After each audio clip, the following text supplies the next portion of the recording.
thank you for having me here. I'm really excited to be here, and I love talking about my sport. I love talking about the kind of way that our sport's quite different. And I think it really fits nicely with the theme of insecurity, because there's so many insecurities that you get just by playing a sport. You know, the nerves, the kind of, am I good enough? The kind of, always, am I going to win? There's loads of kind of insecurities that you have just as part of being an athlete and playing a sport. But also, more significantly, I really wanted to talk about our sport is really different, and I'll explain why. But also, I think it's like Alex was saying, it's really shaped around a set of values that we really do adhere to as much as possible. And I think that helps kind of build more security within the people that do the sport, you know, creating spaces where they feel good, you know, like the Adele quote about surrounding yourself with people that you feel, you know, confident with. We're trying to create a community that has that. And also, yeah, by knowing what your values are, it helps you make decisions, you know, based around those values, and then you can move forward with confidence, even if the decisions that you're making are quite scary. So that's kind of what I want to talk about today. And I'm going to just start off with the old dictionary classic. I looked at, obviously, Googled the word insecure when I was asked to do this talk. And yeah, it just really made me laugh, because if you look at the first descriptor there, where it says not firm or fixed, liable to give way or break, and that is probably exactly how everybody feels when they first put on a pair of roller skates for the first time. You know, when you put on your roller skates, you stand up, you're on 8 wheels, and somebody says, let go of the wall, you'll be fine, just go for it. So yeah, it just made me laugh, because we, when we first learn how to play roller derby and how to be on roller skates, in order to play a sport on roller skates, you need to feel quite secure. So that was quite apt for me. I thought I would start off by sharing with you what roller derby looks like, because I can see a few people in the room here that I know what roller derby is, because they've played roller derby or they've seen games. But I think there's probably a few of you that might not have seen exactly what it looks like, and it's really good, I think, to get a visual of something. So while I'm talking about it, through the next sort of, you know, few minutes, you'll have a really good idea in your head of what it is. It is quite a fast sport. It's a full contact sport, and it's played on quad roller skates. So I am going to start this video off.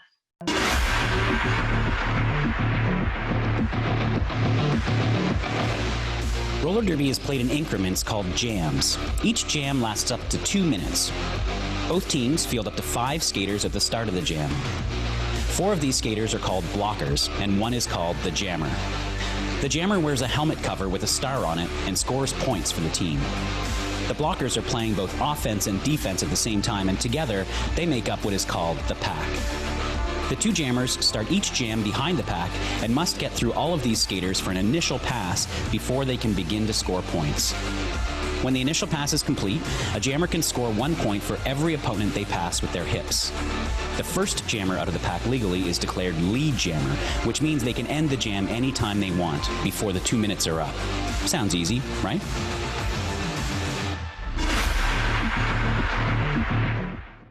So that's what our sport looks like now. It is really fast. You take a lot of contact when you play. You have to be able to do a lot of fancy footwork while you're on skates, change in loads of directions, move out of the way when people are trying to hit you. You have to take hits, and you have to be able to get up really fast when you have been hit to get back in the game. And it's really fun. So I'm going to give you a quick potted history of the sport, because that's really relevant, I think, to just to what I'm talking about today with the values, you know. So the fact that our sport is really new is really significant, I think, to the way that we run the sport. So yeah, I was going to start with a wee, if you look at the picture at the bottom left hand side, that's actually one of the first ever roller derby teams to exist. And roller derby, as it's played today, was created by a group of women in Texas in about 2002. So they came together, they decided to rehash an old sport that was a bit hammy and a bit like 70s, you know, let's do some fake hitting each other. And they decided to turn it into a proper sport. But they also decided to just throw away all of the conventional sporty kind of rules, and wear what the hell they liked when they played it, and make it really just fun and wear fearless. So imagine, I want you to just take a minute to think about, if you could invent a sport from scratch, like how often does that ever happen, really? You know, like most of the sports we do have existed for quite some time. So it's a really interesting concept to kind of join a sport or join a group that's kind of forming a new sport as well as learning how to play it. And that's kind of what happened to me when I got involved in roller derby, because my team was just starting up. Nobody in the UK really knew what roller derby was. So when it started, if you think about roller derby as like a tiny, kind of like an infant in the whole sports world. And yeah, it had a kind of reputation. It was really underground, punk rock, feminist. It was women-led. It was a sport that was created by women for women. It was really in your face, aggressive. There was loads of slogans, you know, that were attached to roller derby. It was always like, you know, roller derby means never having to say you're sorry. Roller derby saved my soul. There was like slogans like, yeah, just like being a roller girl was like an image. There was a whole sort of thing that came with it. And everybody that played had tattoos and piercings. That was just like the uniform. And it was very DIY, grassroots. In about 2010, there was a film called Wicket, as you can see, with Ellen Page, Drew Barrymore. And that really compounded the growth of the sport. Up until then, it had really just been big in America, and there was only a few teams. My team in Edinburgh was formed in 2008. So in 2010, there was like a huge growth of the sport because of Wicket. Thanks Wicket. And yeah, Wicket kind of brought, I guess, slightly unrealistic expectations of what you were getting into when you were getting into roller derby. But it wasn't far off, actually. You know, it was fun. It was like really teamy. It was just, you went, you played a game, you had really fun doing it, and then you went to the pub and got really pissed. And that was it. So 18 years later, roller derby is definitely looking a lot different, but it's still really young as a sport. Now we still have no resources. It's very DIY. We've got no venues, we've got no funding, we've got no development workers helping us grow the sport. It's still all run by the people that play the sport. But we do have governing bodies. We have a governing body that's a global body called Women's Flat Track Roller Derby Association. And probably each country has a national body that's kind of self-formed. So we're getting organised, and it's much more professional looking, but we still keep some of the quirkiness. So today, for example, you'll see on the screen, my name is Crazy Legs, and that's weirdly the name that I've been going by for about 12 years now. And I really don't bat an eyelid when people call me crazy in the supermarket. You know, I just go, hi. And so some of the names, people make up funny, punny names to play under, like nicknames. And some of the names, my favourites over the years have been Skid Vicious, Babe Ruthless, which is one of the ones in the film, So Solid Sue, who I know is on the call today, and Raj of Honor. They're some of my favourites. And it just gives us, you know, it keeps the element of fun, which we really like. So on to me. In my bio, I say that I got involved in roller derby when I was the age of 34, which I think is quite a relevant thing because definitely was not a sporty person before then. I definitely had only really played sports at school, and I had done a lot of dance in school when I was younger, but you know, I left school, I went to university, and then I took up like drinking and pizza, and I really, you know, I was working, I was going to the pub, I was going to bands, and that was like my life. I didn't really ever get into a sport after school. So you can see on the left in this picture, the person at the back with like 3 t-shirts on and a pair of baggy tracky bottoms. That's me. That's one of my very first practices that I ever went to in Edinburgh. We really didn't know what we were doing, but you can see that I'm looking quite uncertain of myself and not very secure. And I was really, really shy of like my body and wearing athletic clothes because, you know, I didn't feel sporty and I just felt really uncomfortable. And then if you look to the right, my picture there, that's me at the back looking about 10 feet tall in this picture, which I love. And I've got my Scotland t-shirt on, and that's me playing in the last World Cup for Scotland, playing against New Zealand. So there's a big difference, I think, in the way that I look in these pictures. Not really body size, because that's not the thing that we're looking at here. I've grown a few muscles. I'm the same dress size as I was in the first picture, but I think there's something around confidence, you know. I'm looking really secure in what I'm doing. I've got a really focused look on my face, even though I'm failing miserably with what I'm doing in the picture there. But yeah, just a big difference there, I think, in the picture. But yeah, it's really unusual to start a sport at the age of 34. And it's funny because in the breakout room, I was talking to a couple of people that have just started different sports, and they're about the same age. So it was really nice to say to them, like, you will, you know, just keep going with it, because it could take you anywhere. Like 12 years later, I've done so much and my life has changed completely. And so I just, yeah, that's a really strong message that I want to send out, that please don't stop yourself from starting something new and feeling unconfident with it, because you just never know. And please don't restrict yourself from starting anything. So when I first started roller derby, it was just a group of people. The reason I joined was because there was a meeting at the pub. There was a load of people that looked like the type of people that I would hang out with. And I was like, yeah, I'll go along, see what it's all about. What kept me there was the people. They were really welcoming. Nobody judged me. Nobody said I don't look like I should be there. And yeah, I just felt really included. So that's what kept me coming back. The values of our club weren't really formed at that point, but they definitely were visible, you know, in the way that we operated. And I think we really tried hard to make people feel welcome, no matter what they looked like, what their ages were, their body size, their anything, sexuality, gender. We just tried to make people feel included, or that's how it felt to me. And we were trying to build a community and a space for people to feel good in, and learn a new sport. So, which takes me to here. This is a picture of me more recently. I have, as my bio said, I've traveled around quite a bit playing competitively. And with that, you learn new skills. And one of the skills that I've learned over the years is to coach. So I coach roller derby, and I've traveled around quite a bit doing that. And I also have started kind of getting interested in the organization of this sport, because it was a new sport, it was growing. There was no like governing bodies when we first started out. There was no, you know, UK governing body, and there was no kind of organized way of talking to each other about what we're all doing with this sport. So I started attending conferences, and this is me actually last year speaking at a conference in Berlin, because that was a really good way of our community just forming ourselves and shaping the direction that we wanted to take as a sport.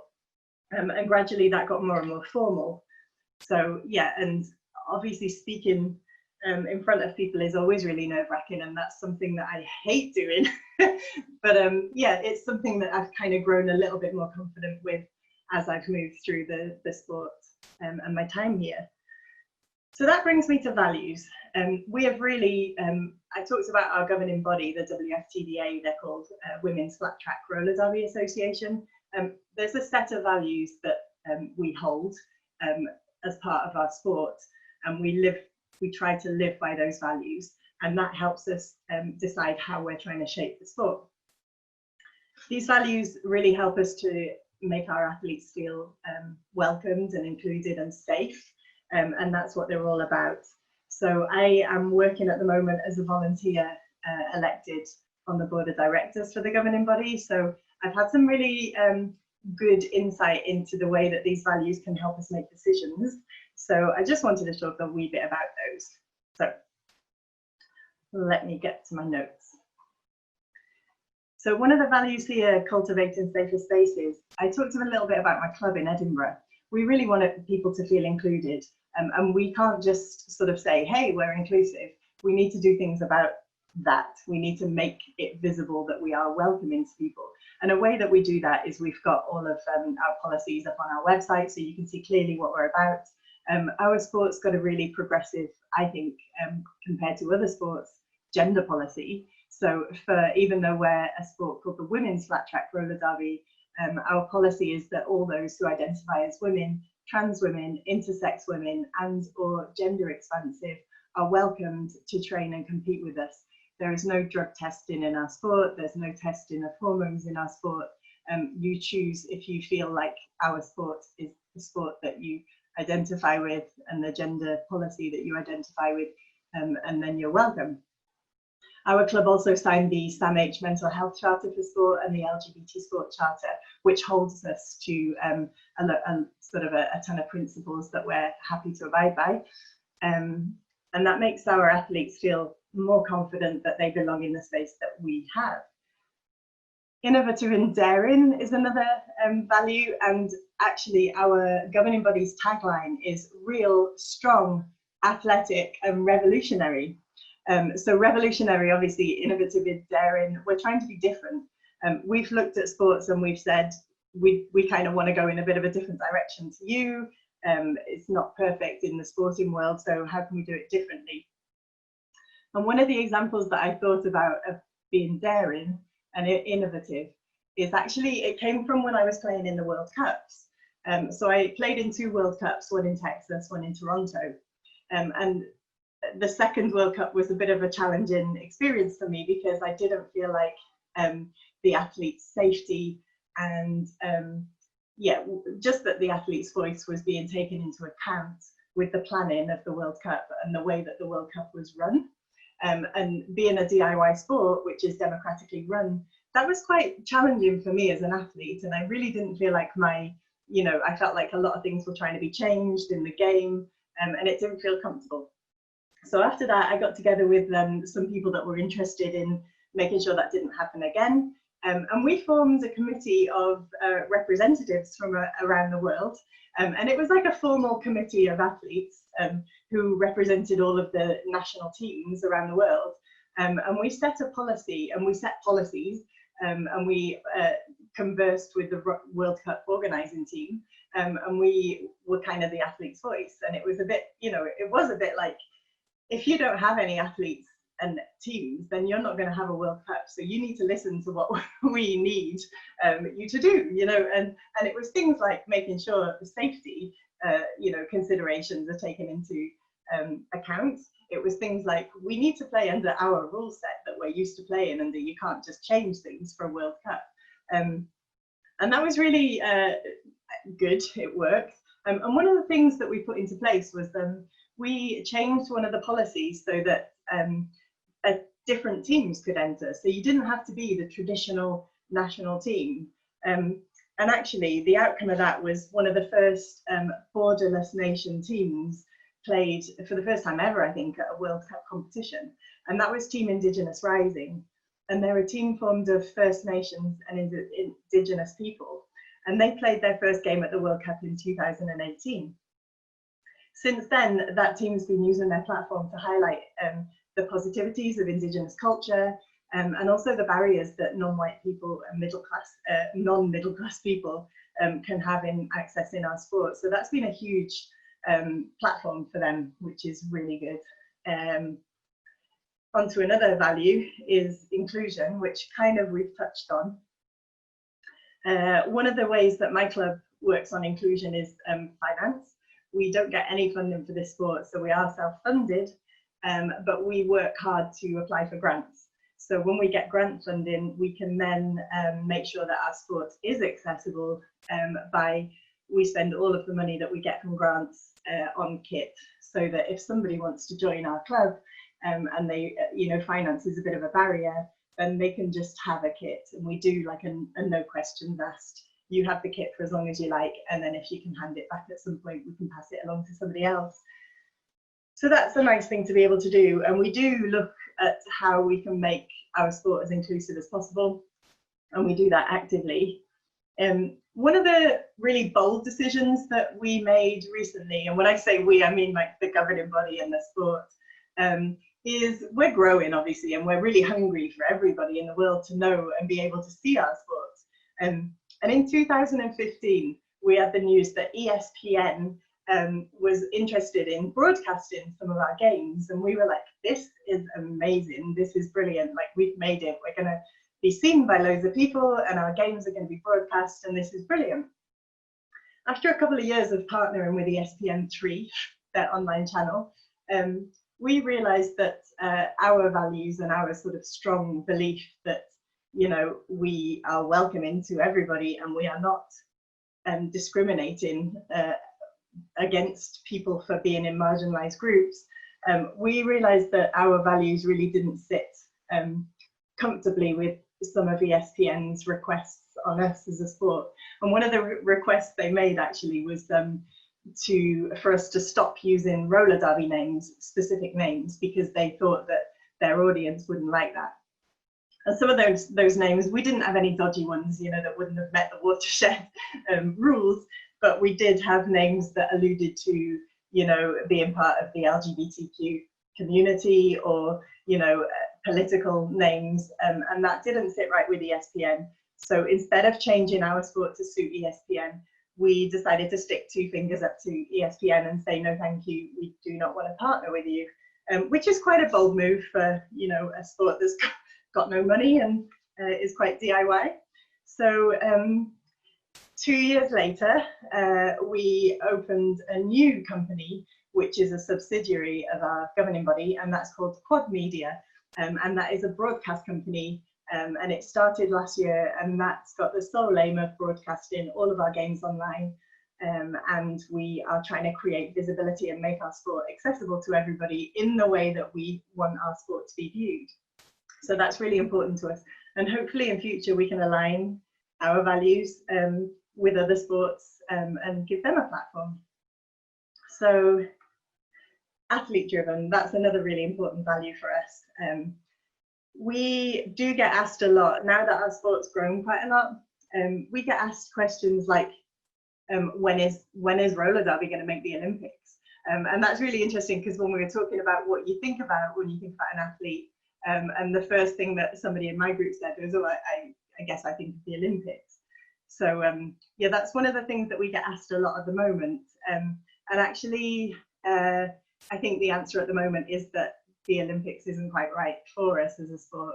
So we've not really gone down that pathway to make those, to open those doors for ourselves. And I actually heard our executive director talking on a podcast a few weeks ago, and she got asked that very question. So I have, hopefully this works, I have a recording of what she said.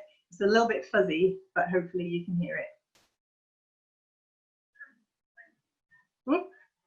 Oh, sorry, wrong button. Let me try this again. Turn it up.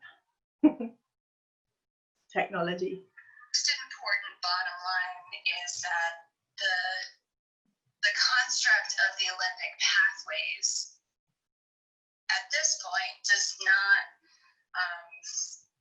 resonate with who we are in our values as a community. And then she also said this. We don't think that the Olympic competitive pathways are safe for our competitors at this stage. And that is what holds us back from really feeling like it's a system we want to explore. So that's our executive director. And I think, you know, the reasons we're not going down that route at the moment, because their policies are challenging to us, you know, and I think there is a route there for us as a sport, but we are definitely not appreciating the anti-doping agency and the testing of hormones. That really doesn't sit well with our values as a sport. So I don't think it's a route we'll be taking anytime soon. With the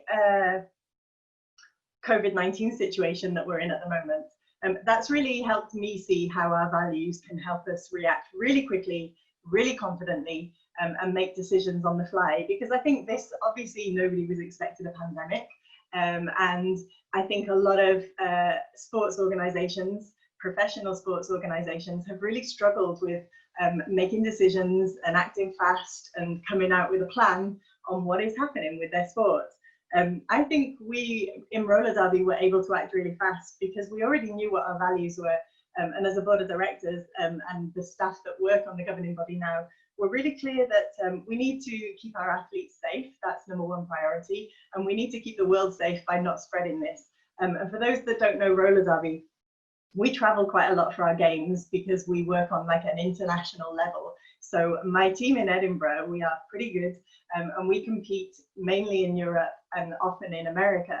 So we don't want to be traveling around and we don't want to be spreading this thing. So immediately we stopped all play. We cancelled our 2020 competitive season. We put assurances out to everybody in the roller derby world, around the world, that there would be no negative impacts if you are not playing games. We would prefer you to stop playing games immediately, and we will make it okay for next season. We'll make sure all of the algorithms work so that nobody's negatively impacted. We also started putting out advice on resources that we could find from around the world, from our different national bodies, to share information about financial help and other ways that people could help.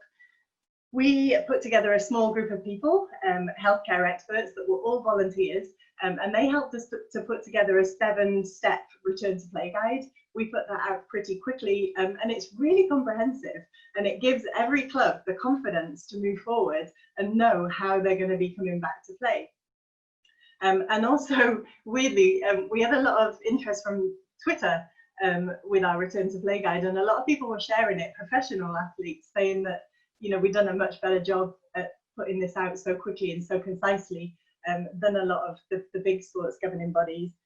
So we were really proud of that. And now, last week, we've got this online map that's been set up so that every single team that's registered with our governing body can report where they are on that return to play ladder. So that gives us a live view on every single place across the world that plays roller derby. And they're either amber, green, red, blue, depending on which tier they're at for returning to play. So that gives us, you know, a lot of confidence as a sport. And a lot of our athletes in Edinburgh were really relieved when all of the plans came out, because although it's upsetting that you can't play, it feels really good to know that you've got a governing body that is like, your safety is priority, we want you to be cautious, and that's it. And it's really decisive. So I liked that. The last value here that I wanted to share is diversity, equity, and anti-oppression, because that is obviously, as Alex was mentioning at the start of this talk, that's really something that's obviously something that everybody is thinking about at the moment. And I think that COVID-19 has really, because we've stopped playing competitively at the moment, it's given all of our athletes and our volunteers and our participants time to kind of think about how we can make this sport better when we go back. Because while we say we're revolutionary, we also realize that we don't always get things right. And we are really, really trying to do as much as we can to get things right when we open back up. So we have, I'm on the governing body board of directors, and we've been meeting much more than usual over the last few weeks. And one of the things we've just committed to doing, which is really focusing on making our organisation actively anti-racist. And one of the things that we realise is that we definitely haven't been doing enough, as I think a lot of organisations are. And we have definitely decided to use this pausing competition to invest some money in employing experts that can look at our organisation from top to bottom. We basically said, burn it down and start again. We want to make sure that we are doing everything we can to remove any sort of structures within our organisation that are creating barriers for people and stopping us from having really good representation of the whole community. So I'm excited about that work, and I'm excited to see where that takes us as a sport as well, because I hope in doing that we can be really revolutionary as an organisation and as a sports kind of body. So we know that it's going to take years, and we're ready to invest in that, and I hope that we can get it all set up so that when we come back to play next year, we are really working on it. So to summarise, I've been talking for a lot of time, and it's a lot to kind of, I know I've gone through a lot, but I just wanted to sort of share a few snippets of the ways that really knowing what your values are can really help create areas and spaces that people feel confident within, and people feel confident enough to be vulnerable in and develop in. And, you know, when you're in a sports team, you go through a lot of like failure. You can look stupid, you can sweat, you can be really bad at what you're doing, but you can know that you are surrounded by people that are doing the same thing, and they value you, and you will share a lot of values, and then you can all work at being better together. And I think that's kind of reflected in a team level in our sport, but also in a governance level in our sport.